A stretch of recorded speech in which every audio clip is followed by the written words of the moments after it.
Hello दोस्तों, ignition classes में आप सभी का स्वागत है। हम लोग बिहार एसएससी के लिए रुकमनी का प्रैक्टिस सेट कर रहे हैं। 3 सेट का वीडियो ऑलरेडी अपलोड कर दिया गया है और आज हम लोग सेट नंबर 4 करेंगे, टेस्ट सीरीज नंबर 4 करेंगे। तो चलिए हम लोग स्टार्ट करते हैं आज का क्लास। उससे पहले अगर आप लोग चैनल पर नए हैं तो चैनल को सब्सक्राइब करना भूलें, वीडियो को लाइक जरूर करें। और आपको हर सेट का अगर पीडीएफ चाहिए तो पीडीएफ आपको हमारे टेलीग्राम चैनल पर मिल जाएगा, जिसका लिंक डिस्क्रिप्शन बॉक्स में दिया गया है। आप वहां से ज्वाइन कर सकते हैं। टेलीग्राम चैनल का भी नाम इग्निशन क्लासेज ही है। तो चलिए देखते हैं पहला क्वेश्चन में कहा गया है एडवोकेट जनरल, जिसे महाधिवक्ता कहा जाता है, कि महाधिवक्ता के पद का उल्लेख संविधान के कौन से अनुच्छेद में किया गया है। तो महाधिवक्ता का उल्लेख अनुच्छेद 165 में किया गया है। ऑप्शन सी सही है। और राज्य में महाधिवक्ता की नियुक्ति राज्यपाल के द्वारा किया जाता है। महाधिवक्ता की नियुक्ति राज्यपाल के द्वारा किया जाता है। और इसी से मिलता जुलता एक और शब्द है, वह है महान्यायवादी। इसका उल्लेख अनुच्छेद 76 में है और इसका नियुक्ति राष्ट्रपति के द्वारा किया जाता है। महान्यायवादी की नियुक्ति राष्ट्रपति के द्वारा किया जाता है। चलिए आगे बढ़ते हैं, देखते हैं अगला क्वेश्चन। अब लोकसभा का कार्यकाल कितनी बार 6 वर्ष के लिए कर दिया गया था। तो मात्र 1 बार बढ़ाया गया। लोकसभा का कार्यकाल मात्र 1 बार बढ़ा दिया गया था। ऑप्शन ए सही है। और इसके कार्यकाल को 6ठी लोकसभा के दौरान बढ़ाया गया है। इसका 1976 में चुनाव होना था, लेकिन 1976 की जगह 1977 में चुनाव करवाया गया। और लोकसभा एवं विधानसभा के कार्यकाल को 5 वर्ष की जगह 6 वर्ष कर दिया गया था। आपका 42वां संविधान संशोधन के अंतर्गत इसे बढ़ा दिया गया था। और फिर से 44वां संविधान संशोधन के द्वारा इसे 6 वर्ष से कम करके द्वारा इसे 5 वर्ष कर दिया गया। तो इस पॉइंट को भी याद रखिए। हम उस क्वेश्चन से संबंधित चारों ऑप्शन को भी देख लेंगे, यानी पूरा उसका पोस्टमार्टम कर देंगे हम लोग। तो चलिए आगे बढ़ते हैं कि सरकारी आयोग का गठन किस विषय पर रिपोर्ट देने के लिए किया गया था। तो सरकारी आयोग का गठन केंद्र राज्य संबंधों के विषय में किया गया था। ऑप्शन बी सही है। चौथा क्वेश्चन है अल्प विकसित देशों में गरीबी का मुख्य कारण क्या है। तो गरीबी का मुख्य कारण आय की असमानता है। ऑप्शन नंबर बी सही है। यानी एक व्यक्ति यानी किसी देश में कुछ परसेंट लोग यानी 1% लोग बहुत ही अमीर है, बाकी सभी लोग गरीब हैं। तो यह आय की असमानता है। जैसे हमारे भारत में भी है कि कुछ लोग जो है इतने अमीर है, बाकी लोग निम्न आय के हैं। तो यह आय की असमानता है, इससे अल्प विकसित देश में गरीबी का मुख्य कारण है। तो ऑप्शन बी सही है। चलिए अगला क्वेश्चन है उद्योगों में प्रशिक्षण विद्यार्थियों को निःशुल्क अथवा कम कीमत पर पुस्तकें और स्टेशनरी उपलब्ध कराने जैसे आर्थिक कार्यक्रम सर्वप्रथम किस पंचवर्षीय योजना में प्रारंभ किया गया था। तो यह 5वीं पंचवर्षीय योजना में प्रारंभ किया गया था। ऑप्शन सी सही है। किस वर्ष के बाद अवधि के दौरान खाद्यान्न यानी विशेषतः गेहूं के उत्पादन में वृद्धि हुआ। तो गेहूं के उत्पादन में वृद्धि हुआ था 1966 के बाद। ऑप्शन डी सही है। हरित क्रांति 1966 ईस्वी में ही लाया गया था। इसी के बाद खाद्यान्नों के उत्पादन में अचानक वृद्धि हुआ था, जिसमें हाई क्वालिटी के बीज का उपयोग किया जाता था। चलिए अगला प्रश्न है कि पद फोर्थ ई-स्टेट का संबंध किससे है, यानी चौथा पिलर जिसे कहते हैं वह किससे है। तो वह प्रेस से है। ऑप्शन डी सही है। निम्नलिखित में से किस कोटि के कामगारों को खेतिहर कहा जाता है। तो खेतिहर हम लोग उसे कहते हैं जो दूसरों की जमीन पर खेती करते हैं, उसे खेतिहर कहा जाता है। ऑप्शन सी सही है। IST एंड GMT में कितने घंटे का अंतर होता है। तो इन दोनों के बीच में 5.5 घंटे का अंतर होता है। ऑप्शन ए सही है। यहाँ आपका हो गया कि IST मतलब इंडियन स्टैंडर्ड टाइम और GMT मतलब ग्रीनविच मीन टाइम। भारतीय मानक समय और ग्रीनविच मानक समय दोनों के बीच में 5.5 घंटे का अंतराल होता है। अगला प्रश्न है उच्चतम न्यायालय ने किस मामले में मौलिक अधिकारों की प्रमुखता राज्य के नीति निर्देशक सिद्धांतों से ऊपर स्थापित किया है। तो इसका सही answer option number A Golaknath का मामला। चलिए आगे बढ़ते हैं, देखते हैं 11 नंबर क्वेश्चन। पंजाब का शेर के रूप में किसे कहा जाता है। पंजाब का शेर किसे कहा जाता है।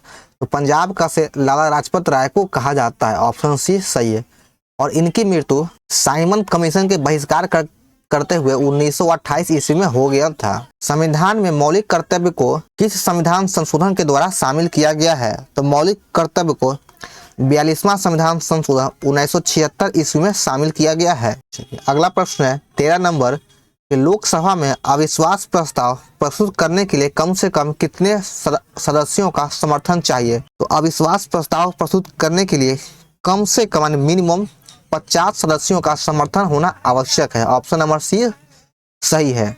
14 नंबर प्रश्न है कि भारत में उच्चतम न्यायालय के न्यायाधीश के रूप में नियुक्ति के लिए निम्नलिखित में से कौन सा अर्हताएं अनिवार्य नहीं है? ऑप्शन है भारत का नागरिक होना चाहिए, यह जरूरी है, आयु कम से कम 35 वर्ष होना चाहिए, यह आवश्यक नहीं है। आयु आवश्यक नहीं है कि कम से कम 35 वर्ष होना चाहिए, तो ऑप्शन नंबर बी सही है। 15 नंबर प्रश्न है कि आर्यों का भारत में प्रथम अस्थायी आवास कहाँ था? तो आर्यों का सर्वप्रथम अस्थायी आवास पंजाब में था। ऑप्शन डी सही है। उपनिषद पुस्तकें हैं, ऑप्शन है धार्मिक संस्कार, योग, दर्शन और सामाजिक कानून, तो इसका सही आंसर हो जाएगा ऑप्शन नंबर सी दर्शन। उपनिषद पुस्तकें दर्शन पे आधारित है। नेसेट किस देश की संसद का नाम है? नेसेट किस देश की संसद का नाम है? ये इजराइल की संसद का नाम नेसेट है। ऑप्शन नंबर डी सही है। पंचवर्षीय योजना के मसौदे को अंततः कौन अनुमोदित करता है? तो इसे राष्ट्रीय विकास परिषद के द्वारा अनुमोदित किया जाता है। ऑप्शन नंबर बी सही है। पंचवर्षीय योजना के मसौदों को अंतिम रूप से राष्ट्रीय विकास परिषद के द्वारा अनुमोदित किया जाता है। कोई अर्थव्यवस्था टेक ऑफ अवस्था में होती है जब वह स्थैतिक विकास प्रारंभ करता है। ऑप्शन नंबर डी सही है। कोई अर्थव्यवस्था टेक ऑफ अवस्था में होता है जब वह स्थैतिक विकास प्रारंभ करता है। 20वां नंबर प्रश्न है ग्राम सभा के संदर्भ में निम्नलिखित में से कौन सा कथन गलत है? तो इसका सही आंसर हो जाएगा ऑप्शन नंबर डी सभी कथन गलत है। हम लोग देख लेते हैं। ग्राम पंचायत पूरे गांव के हित में निष्पक्ष रूप से काम कर सके, इसमें ग्राम सभा की महत्वपूर्ण भूमिका होता है, ये जरूरी नहीं है। ग्राम सभा पंचायत को मनमाने ढंग से काम करने से रोकता है, यह भी गलत है। और साथ पैसा का दुरुपयोग एवं कोई गलत काम ना कर सके इसकी निगरानी भी करता है, यह कथन गलत है। ऐसा कोई काम ग्राम सभा नहीं करता है। ग्राम सभा चुने हुए प्रतिनिधियों पर नजर रखने और लोगों के प्रति जिम्मेदारी एवं जवाबदेह बनाने में बहुत ही महत्वपूर्ण भूमिका निभाती है, यह भी गलत है। तो इसका सही आंसर ऑप्शन नंबर डी सभी कथन असत्य है। चलिए अगला प्रश्न देखते हैं हम लोग 21 नंबर। यूरोप तथा अफ्रीका को कौन सी जल संधि पृथक करती है? यूरोप और अफ्रीका कौन सी जल संधि अलग करती है? तो इसका सही answer option number B Gibraltar जल संधि यूरोप और अफ्रीका को अलग करता है। महिला प्रीमियर लीग WPL 2023 का खिताब किस टीम ने जीता है? तो यह खिताब मुंबई इंडियंस के द्वारा जीता गया है। ऑप्शन ए सही है। किस राष्ट्रकूट शासक ने एलोरा के पर्वतों को काटकर प्रसिद्ध कैलाश मंदिर का निर्माण किया है? तो कैलाश मंदिर का निर्माण राष्ट्रकूट शासक के द्वारा किया गया। और राष्ट्रकूट शासक कौन था? तो इसका सही answer option number B Krishna प्रथम के द्वारा एलोरा के प्रसिद्ध कैलाश मंदिर का निर्माण किया गया है। तो यहाँ से ऐसे भी क्वेश्चन आता है कि कैलाश मंदिर का निर्माण किस वंश के द्वारा किया गया? तो राष्ट्रकूट वंश के द्वारा किया गया। और शासक कौन हो गया? तो वह कृष्ण प्रथम। सुल्तानगंज जो बिहार के भागलपुर के निकट है में खोजी गई गौतम बुद्ध की विशाल प्रतिमा किस काल की मानी जाती है, यानी किस काल की है? तो यह गुप्त काल की है। ऑप्शन डी सही है। जब किसी कार्य में आवश्यकता से अधिक लोग लगे होते हैं तो इसे किस नाम से जाना जाता है? तो इसे प्रच्छन्न बेरोजगारी कहा जाता है। ऑप्शन सी सही है। और इसका एक सिंपल उदाहरण आपको है कृषि। कृषि में अगर जहाँ गांव में अगर एक लोग काम करते हैं उसमें लोग पूरे फैमिली लग जाते हैं, तो उसे हम लोग प्रच्छन्न बेरोजगारी भी कहते हैं। रेणुकूट किस उद्योग के लिए प्रसिद्ध है? तो रेणुकूट एल्युमिनियम के लिए प्रसिद्ध है। ऑप्शन बी सही है। सिंधु घाटी सभ्यता से संबंधित स्थल लोथल कहाँ है? तो लोथल गुजरात में स्थित है। ऑप्शन सी सही है। लोथल भारत के गुजरात राज्य में स्थित है। चलिए आगे देखते हैं। 28 नंबर प्रश्न है गुजरात में सैनिक सफलता प्राप्त करने वाला पहला मुगल शासक कौन था? तो इसका सही आंसर हो जाएगा option number B Humayun. Humayun Gujarat में सैनिक सफलता प्राप्त करने वाला पहला मुगल शासक था। ऑप्शन बी नंबर सही है। दांत का मंदिर कहाँ स्थित है? तो दांत मंदिर श्रीलंका में स्थित है। ऑप्शन नंबर बी सही है। किस वंश के शासकों को हुर्रियों के आक्रमण का सामना करना पड़ा था? तो हुर्रियन आक्रमण का सामना गुप्त वंश के शासक स्कंद गुप्त के द्वारा किया गया था और इसने हुर्रियों को पराजित किया था। तो इसका सही आंसर हो जाएगा ऑप्शन नंबर सी हुर्रियों का आक्रमण स्कंद गुप्त के समय में हुआ था। संयुक्त राष्ट्र महासभा के 78वें सत्र का अध्यक्ष किसे चुना गया है? डेनिस फ्रांसिस को 78वें सत्र का अध्यक्ष नियुक्त किया गया। ऑप्शन ए सही है। कांग्रेस के एकमात्र प्रतिनिधि की हैसियत से गांधी जी निम्नलिखित में से किस एक में उपस्थित हुए थे? तो गांधी जी मात्र द्वितीय गोलमेज सम्मेलन में भाग लिए थे। ऑप्शन बी सही है। और तीनों गोलमेज सम्मेलन में भीमराव अंबेडकर भाग लिए थे और गांधी जी मात्र द्वितीय गोलमेज सम्मेलन में भाग लिए थे। चलिए आगे बढ़ते हैं। अगला प्रश्न है 33 नंबर। भारतीय सिनेमा का सर्वोच्च award Dada Saheb Phalke lifetime achievement award 2023 से किसे सम्मानित किया गया है? तो यह वहीदा रहमान को दिया गया। ऑप्शन सी सही है। 2023 का दादा साहेब फाल्के अवार्ड वहीदा रहमान को दिया गया है। भारत और पाकिस्तान के बीच शिमला समझौता किस वर्ष हस्ताक्षर किए गए थे? शिमला सम्मेलन भारत और पाकिस्तान के बीच में हुआ था और यह 1972 में साइन किया गया था। ऑप्शन ए सही है। बांग्लादेश की आज़ादी के बाद शिमला सम्मेलन हुआ था।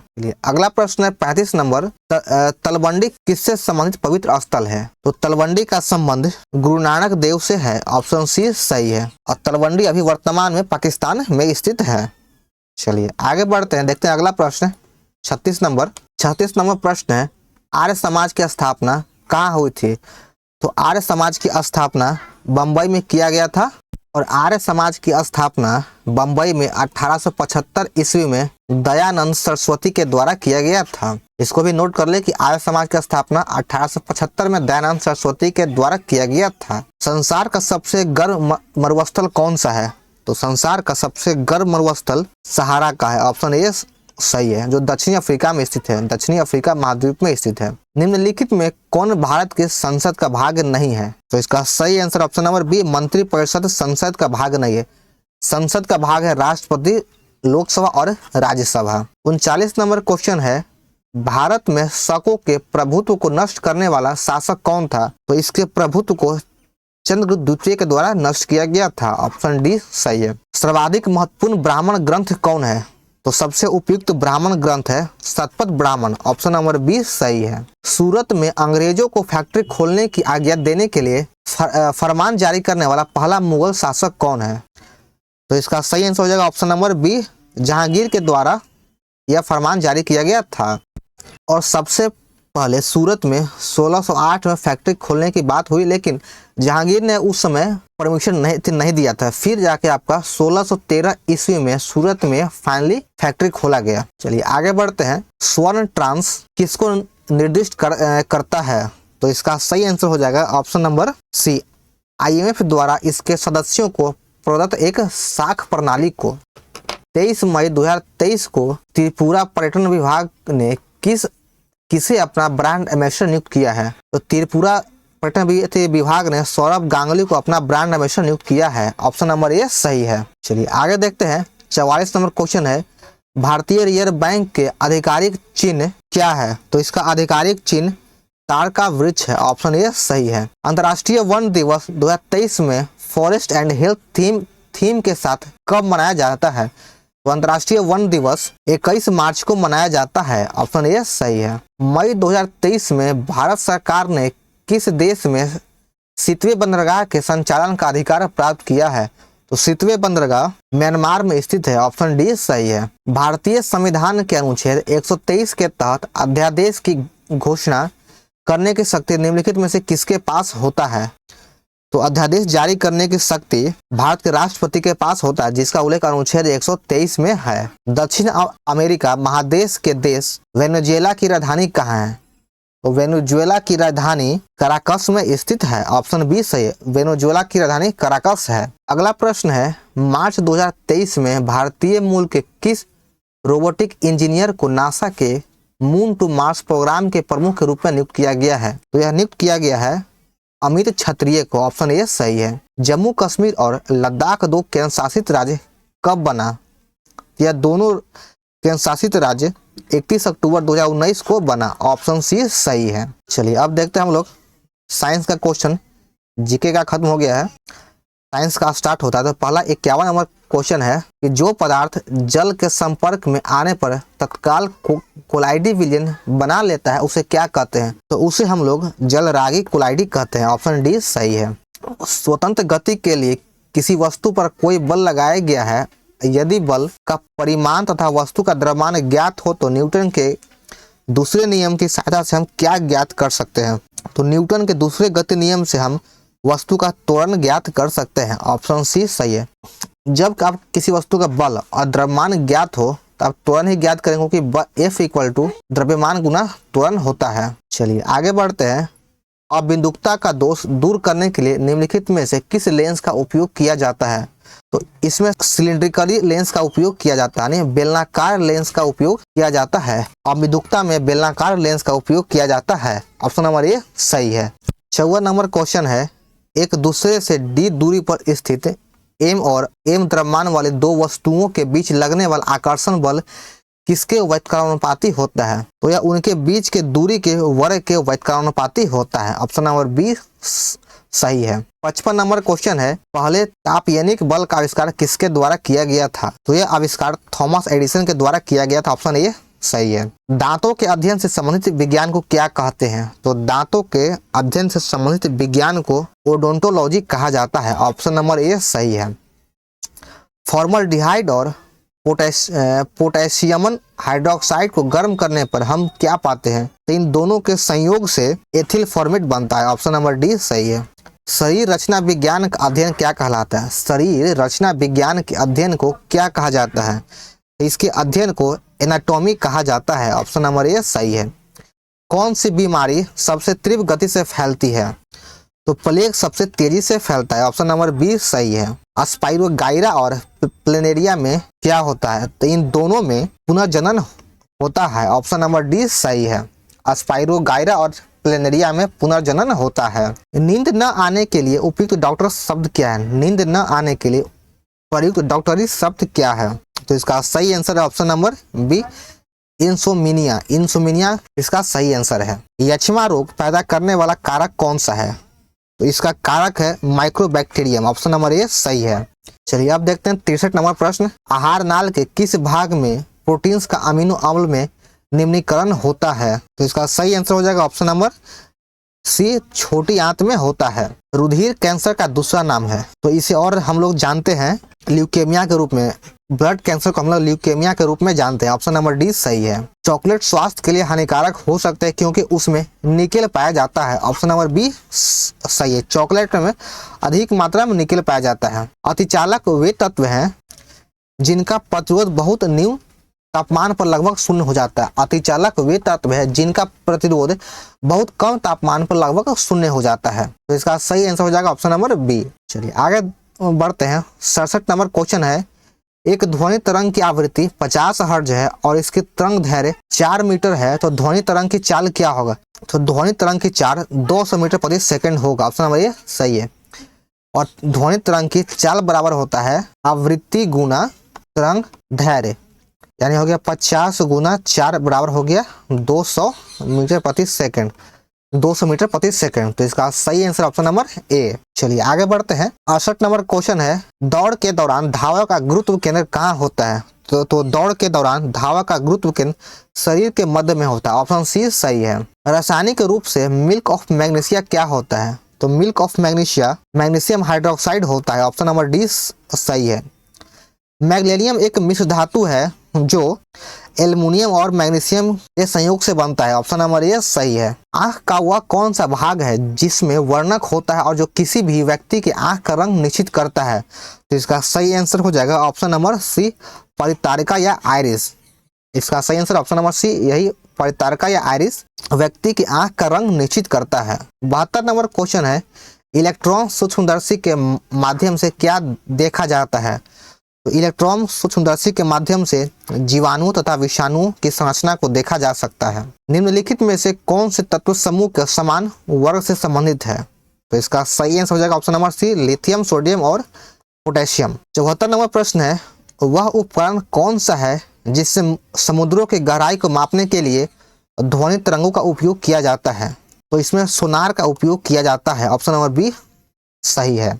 समुद्र की गहराई के लिए हम लोग गहराई को मापने के लिए सोनार तरंग का उपयोग करते हैं। तो चलिए हमारा आज का चौथा सेट समाप्त हो गया है। तो आप लोग का वीडियो कैसा लगा कमेंट करें, लाइक करें और चैनल को सब्सक्राइब करना ना भूलें। और आप लोग को और बिहार एसएससी के लिए और किस तरह का वीडियो चाहिए कमेंट करें, हम लाने का पूरी कोशिश करेंगे। और बिहार एसएससी के लिए साइंस और जीके और बिहार जीके का स्पेशली वीडियो अपलोड कर दिया गया, आप लोग वह भी जाकर देख सकते हैं। तो चलिए हम लोग मिलते हैं फिर अगले वीडियो में। जय हिंद।